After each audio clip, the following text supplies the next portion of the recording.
Why did you get fired? Story 1.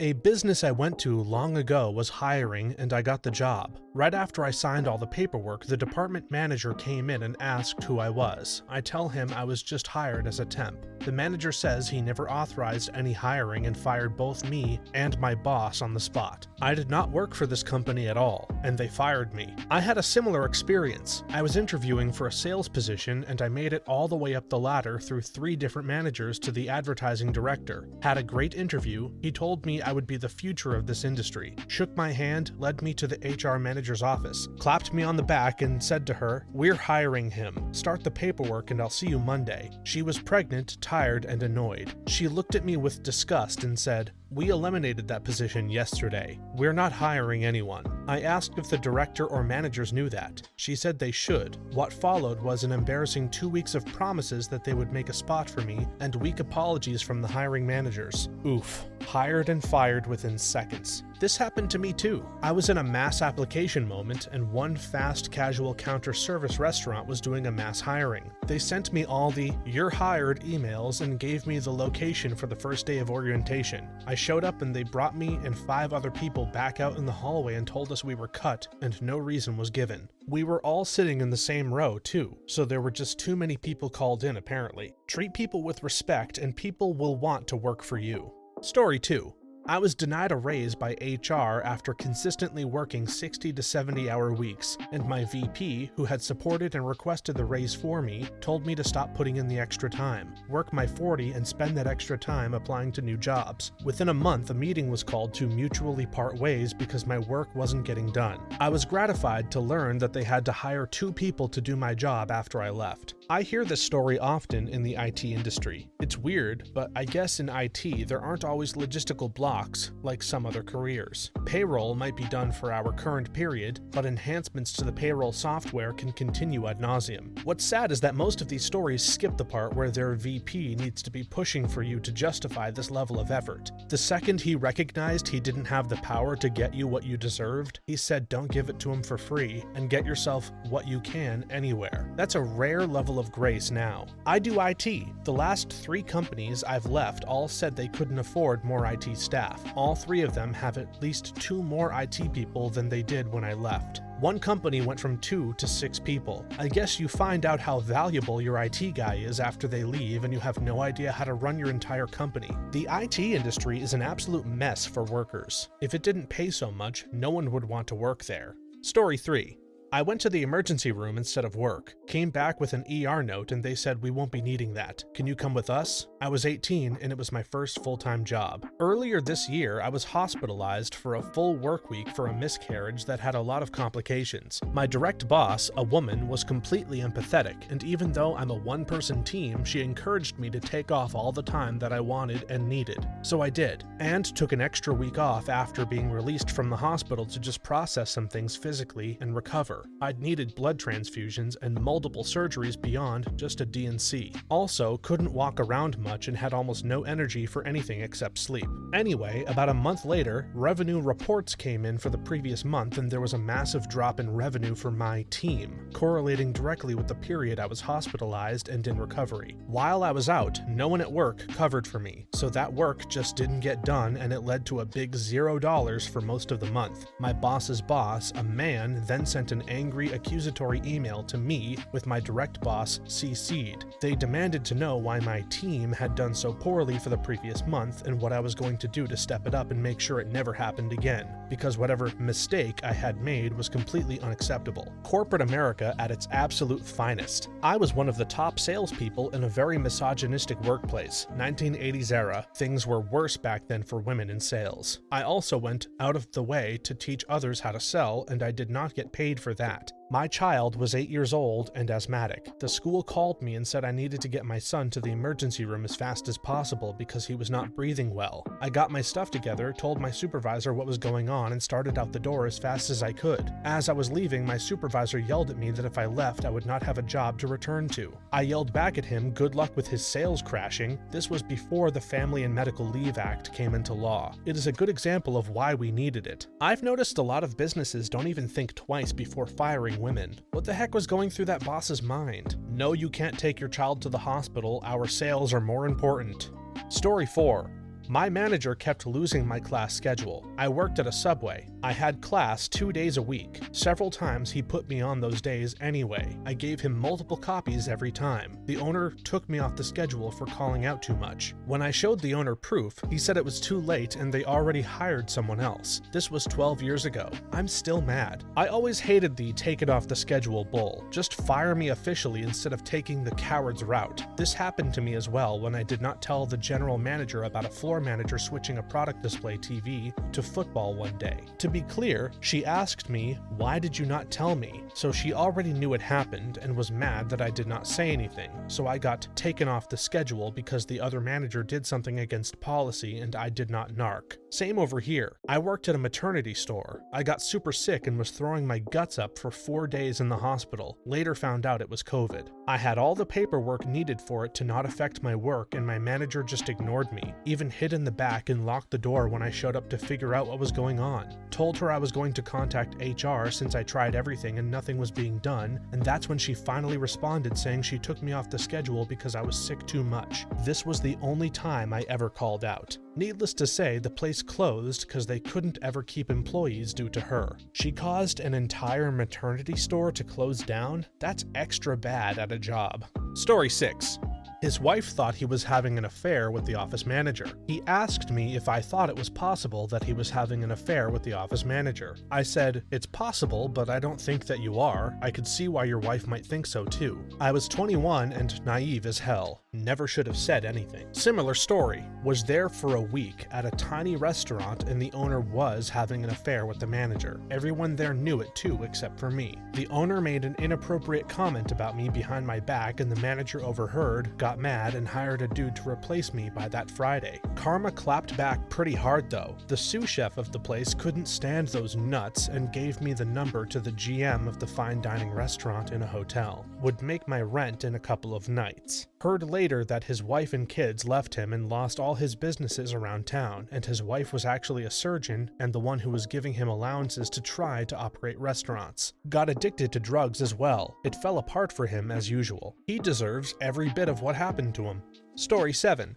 I talked my way into a job at a software company when they put a hiring notice in a local paper. I had no idea what the software did. I still don't. They hired me as a trainer and no one ever explained what the product was. I did a few weeks where I was trained on the software, but literally none of it ever made sense to me. It was like they were speaking gibberish. One day I showed up and a lady I had never seen before gave me a check and walked me out to the parking lot. No one even ever said, "You're fired" or anything. It's one of the strangest things that has ever happened to me. I got hired about 2 years ago through a staffing agency. I was new in town and grabbed the first job I could find, and holy crap, it was abundantly clear that they'd tied their entire infrastructure in knots and had a ton of backlogged work. Every time I asked for directions, my supervisor's reply was some variation of ask around and do what people need done. Except every time I did that, I was met with, "Nah, it's cool, we've got this." My supervisor even told me they'd be reluctant to give up any of their tasks, yet somehow it was my job to talk them into it. I stuck with the job for 9 months only because the pay was well into the 6-figure territory and I needed to rebuild my savings after the move. But eventually they terminated my contract after more than half a year of futzing around and being clearly unsure of what my role was even supposed to be. But I knew that job wasn't going to last, so I was super stingy with my money and managed to rebuild my savings account a bit. I am at a tech job, but I don't understand it either. I hate myself for this. It's not like I don't try. I'm trying, I swear. I have pulled several all-nighters to understand this. This fills me up with so much self-doubt that maybe I am dumb, or I don't try enough. I have gotten several warnings as well. It has become so suffocating for me. No one even respects me at the workspace. What should I do? I'm sorry for ranting in the comment section, but I've had a very tough day, guys. I feel so embarrassed to share this with anyone. I feel so lonely, so depressed and worthless. Ugh,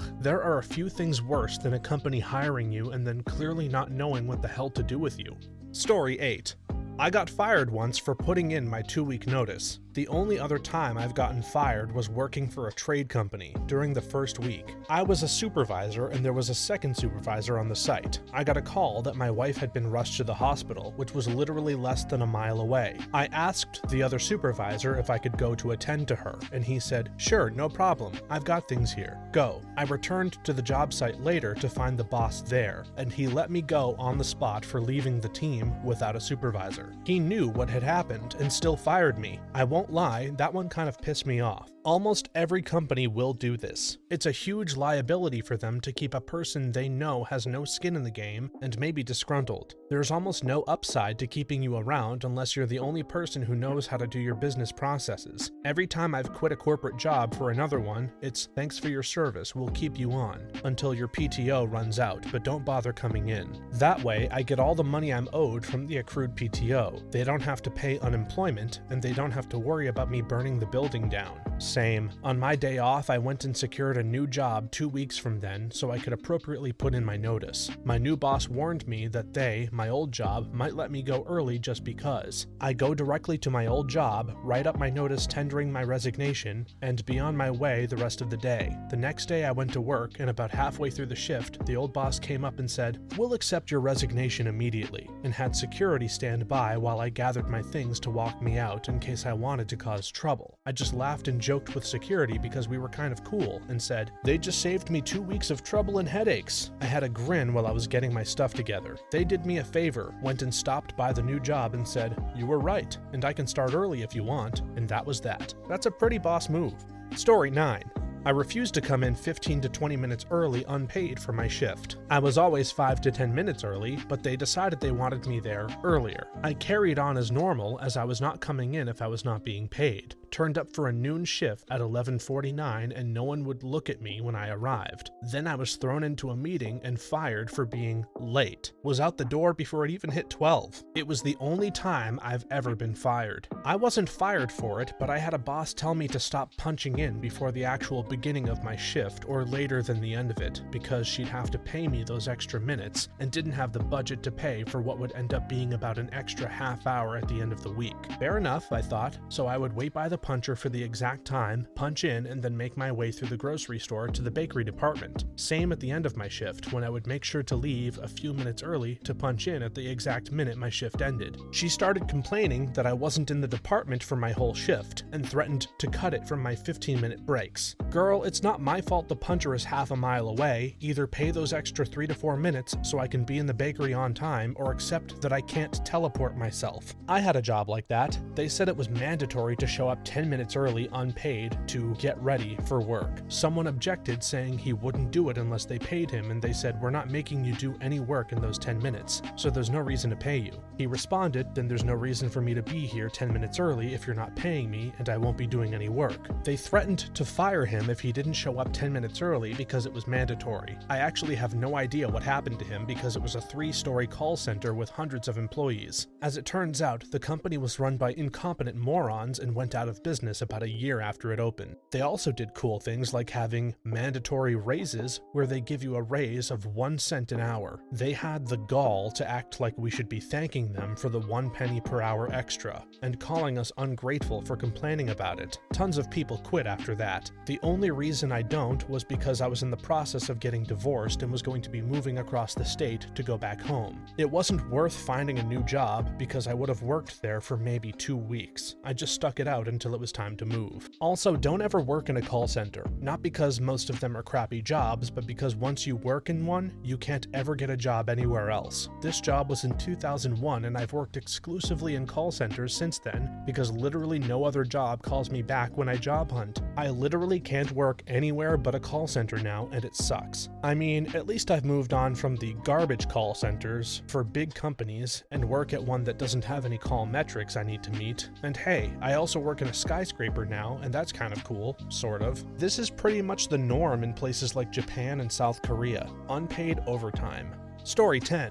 My parole officer wanted to make sure I actually had a job, so he went to my employer listed on my file to supervise visit me on the job. I did home wiring, so I worked at different job sites and rarely in the office. He called me to say he was going to charge me with a violation for lying to him about my whereabouts. This could have landed me back in prison for my remaining 10.5-year sentence. The owner of the company had to speak with him and vouch for me. My parole officer didn't charge me, but the owner sure did fire me that day. Finding a job with a felony isn't an easy thing, and it wasn't long before my PO threatened to charge me with a violation if I couldn't find a job soon. I was working at a corporate chain garage, a dealership, and as a postal delivery at the same time. I needed money to go through school and help my girlfriend with school. So at the corporate garage, a Snap-on scanner computer was stolen. I was supposed to work that day, but I ditched work as a postal driver. Sure enough, the theft is investigated by detectives and they come and visit me at the dealership. They came a few times because apparently somebody tipped them off that it was probably me, probably my old manager at the corporate chain garage. Anyways, the manager at the dealership was suspicious of me and didn't like having this kind of attention, so I got laid off at the dealer. Then my contract with the post office was ending and the National Corporate Garage stopped giving me hours. Essentially, lost 3 jobs at once because somebody else was a thief. I should have been a lawyer, but I was young and charismatic, so I walked into a kitchen and got a job immediately.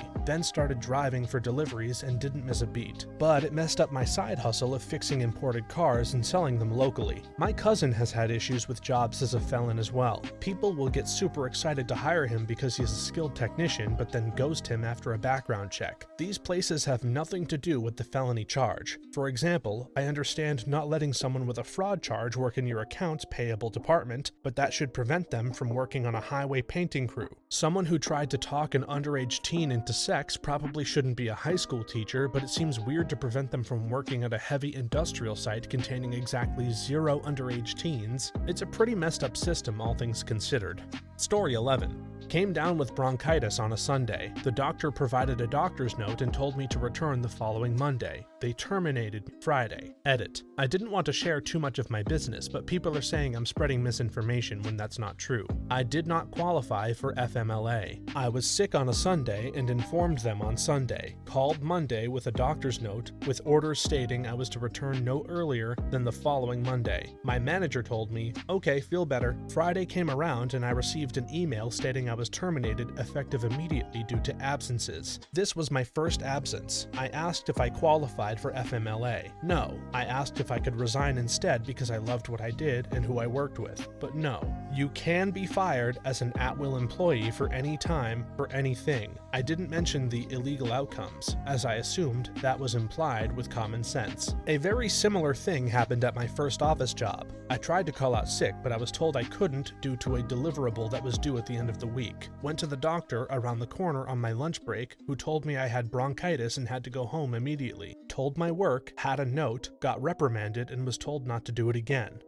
Okay. They sure laid it on thick when I was back about how people had to cover for me. I'd regularly work 60-hour weeks as a junior designer, so the culture itself was pretty bad. Just an addendum to at-will employment, you can be fired at any time for any reason or no reason at all, but if they give you a reason, it needs to be a valid reason. This is why the best option for companies is to just fire you and give you no reason, or document the living daylights out of things and fire you for cause. The reason they might give you a BS reason is that if you're fired for cause, they don't need to pay unemployment insurance for you. If you're fired without reason, they need to pay unemployment insurance costs. That just sounds illegal in so many ways to me. Story 12. I asked the CNA I was working with to stay with a confused patient while I went to put in a new IV in another patient. The CNA left the patient alone. She fell out of bed and got a big bloody skin tear on her arm. After I took care of that, I went and found the CNA and told her the patient was injured because of her insubordination. The CNA cussed at me and left the unit. I did not see her again that shift. She and another CNA decided on their own to trade assignments. I wrote the CNA up. The CNA went to management and lied about me. She said I called her a racial slur and yelled at her. I didn't either. Management fired me rather than deal with a false claim of racism. I collected unemployment. The CNA did something similar with another nurse a couple of weeks later and was fired. My manager asked if I could be rehired. HR said no. When my manager quit to start her own nursing agency a year later, she hired me. The same stuff happened to my wife, only at a hospital. Goddamn CNA didn't do jack the entire shift, and a patient my wife told the CNA to sit with fell while going to the bathroom by themselves while the CNA was on a smoke break. My wife reported the incident to the manager, and the manager wrote up the CNA. The CNA decided to cover her ass by lying about everything and accusing my wife of using racial slurs when she told the CNA she was going to falsely report her. Luckily, there was a happier ending because the manager, a black woman, fired the CNA on the spot with a stern, "Mrs. Punchbeard has been working here on this floor for over 12 years. Not only has no one ever once even hinted at her using racial slurs, but no one has ever heard her actually say a swear word. Also, she's the only nurse I've known where patients write handwritten letters saying how kind and sweet she is. Take a hike." My wife's a pretty special kind of nurse. False narratives hurt everyone. That sucks so much. Story 13. I got fired for submitting my timesheets on Monday at 8 a.m. when I got to work. By policy, they were to be in by noon on Saturday, but my Fridays ended in the field, so I just did them on Monday mornings. My bosses didn't even look at them until noon on Tuesday, so it had zero impact on them. I drove home from being fired, feeling relieved because of how unhappy I was at that job. Timesheets might be the worst part of most jobs. Sometimes they took me over an hour to do for the week because I would do different jobs for like 40 businesses. Then I would need to figure out what to input on my timesheets during the hour that it took me to do the timesheet to begin with. A thing that I didn't realize about my timesheets is something that only pinged with me when I got diagnosed with ADHD. Timesheets in particular are extremely ADHD hostile. I mean, I literally had huge amounts of stress when it came to timesheet filling in time, because I couldn't remember what I'd been doing. The answer was usually juggling 6 different things, or how long I'd spent on each thing, and if I filled it in as I went, the interruption was enough of a distraction that I went off task. They are a simple thing to fill in, and yet I just found it incredibly stressful, far out of proportion than it really should. I've never had complaints about my performance generally, it's just I am erratic about delivering on it. I'll still do about a month's worth of work each month, but that might include a whole week of accomplishing almost nothing, but still getting it done anyway. I don't say that because I mean to brag, but it's just sort of inherent in ADHD, is that my brain is going down rabbit holes all the time, but then my focus kicks in and I get the thing done despite that. Turns out that's an ADHD flag, and now when medicated, timesheets are actually about as easy as they should be. I can attest to this because I also have ADHD. Story 14. I was 19 and working as a janitor at a large self-storage facility, where most days were filled with sweeping and mopping endless hallways of flickering fluorescent light, and when someone went delinquent on their bill after a 3-month grace period, I would be instructed to empty their unit and dump everything in the trash outside. Once or twice it was a person who died, but otherwise it was pretty common to see a room full of absolute junk that someone got tired of paying for, banged up furniture, garbage bags of ratty clothing, stacks of old magazines. It was usually pretty hoarder-friendly stuff, and not that I'd want any of it, but the policy was I had to throw it into the dumpster outside no matter what it was. One day I got notified to empty out a unit, so I grabbed the bin, cut the lock, and flung open the gate. The room is full of huge cardboard boxes stacked to the ceiling. I open one up out of curiosity, and it's full of brand new, unopened Gundam models. The entire room is full of them, dozens of boxes with dozens of models in each, and I'm talking about the $50 to $100 ones I saw for sale at my local comic shop every week. The manager would check up on me once or twice a day, and that morning he walked up and I showed him all the brand new merchandise and said there has to be a better system than trashing all of this. He said rules are rules, something about insurance I didn't understand, and told me to throw them all away.